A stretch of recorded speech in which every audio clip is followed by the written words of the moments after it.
청년들과 지역 정치를 고민하고 대안을 모색해보는 대사람 청년 비대위 시간입니다. 그동안과 달리 기자회견이 진행되지 않았다고 합니다. 이 기자회견을 신년사 발표로 대신했다는 점에서 아쉬움을 표현하는 분들도 많으신데요.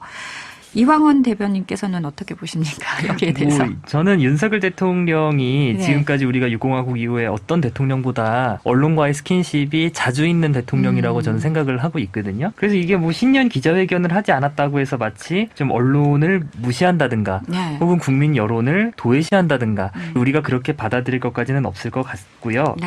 문재인 대통령께서 과거에 신년사와 더불어서 신년 기자회견을 여러 번 하셨지만 그거 다 짜고 치는 고스톱이었거든요, 사실은. 프로포터 띄워놓고 그렇게 원하는 사람 불러놓고 정해진 기자한테 질문 받는 그런 쇼잉을 하기보다도 앞으로 좀 성과로서 보여주시는 걸 전 기대를 하고 있습니다. 현재 국민연금이 재정적으로 괜찮은지 확인하기 위해서 현행법상 5년에 한 번씩 연금을 점검하게 돼 있다고 합니다. 그런데 최근 결과 연금이 고갈되는 시기가 1년 앞당겨졌다고 합니다.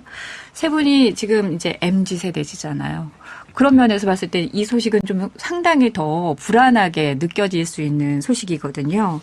국민연금, 이 부분에 대해서 이야기를 좀 나눠보도록 하겠습니다. 이황원 대변인께서는 어떻게 생각하세요? 연금 개혁의 문제는 정말 고양이 목에 방울을 다는 것과 같은 그런 문제라고 보고요. 여야를 막론하고 정치인들이 그동안 이 문제를 방기한 측면이 커요. 그러니까 연금이라고 하는 구조가 좋든 싫든 그 밑에서 미래 세대들이 계속해서 더 많이 태어나서 그들이 계속해서 연금을 일하면서 내면 그게 유지가 되죠. 피라미드가 네. 유지가 되는데 지금은 저출산 시대로 접어들었고 고령화까지 찾아오는 마당에 이거는 우리나라가 유전이 터지지 않는 이상 유지가 불가능합니다. 그러니까 지금 우리가 어떻게 할 것이냐, 수급 연령을 늦출 것이냐, 네. 혹은 더 내고 덜 받을 것이냐. 네. 그러니까 누군가는 그런 희생을 감내를 해야 되는데 그거를 국민들께 어떻게 설득할지가 관건인 것 같습니다. 네. 이달까지 개혁안을 마련한다는 계획인데요. 현재 국회 연금 투기가 구성이 돼 있고요. 민간 자문위가 이제 개혁안을 마련한다는 계획이 있는데 일단 방향이 이제 아까 말씀하신 대로 하나는 지금처럼 받되 보험료를 더 올린다. 그리고 또 통상적으로 말하는 보험료를 올리면서 급여도 올려서 더 내고 더 받는 방안.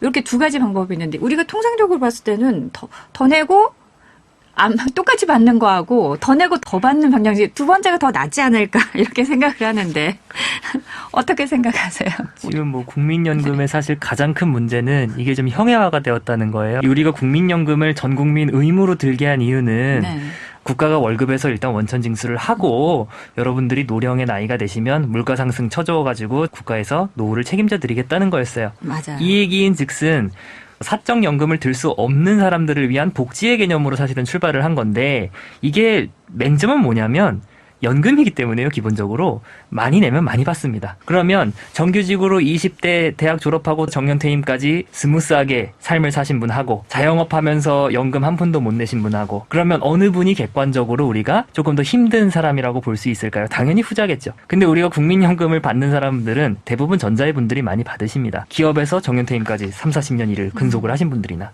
이럴 바에는 그냥 우리가 정말 어려우신 분들을 위한 국민연금을 따로 운영을 하고 제대로 그리고 정말 사적 연금을 들 수 있는 분들에 한해서는 그분들이 사적 연금을 들어서 스스로 노후를 해결하실 수 있도록 그런 구조적인 문제를 먼저 우리가 생각을 해야 되는 거 아닌가라는 제 의견이 있습니다. 그러면 국민연금이 필요 없다라고 생각하시는 겁니까? 저는 지금 현재로서는 이건 지속 가능성이 전혀 없기 때문에 저희 세대에는 속된 말로 이거 폰지 사기라고 부르는 사람도 있습니다. 극단적으로는.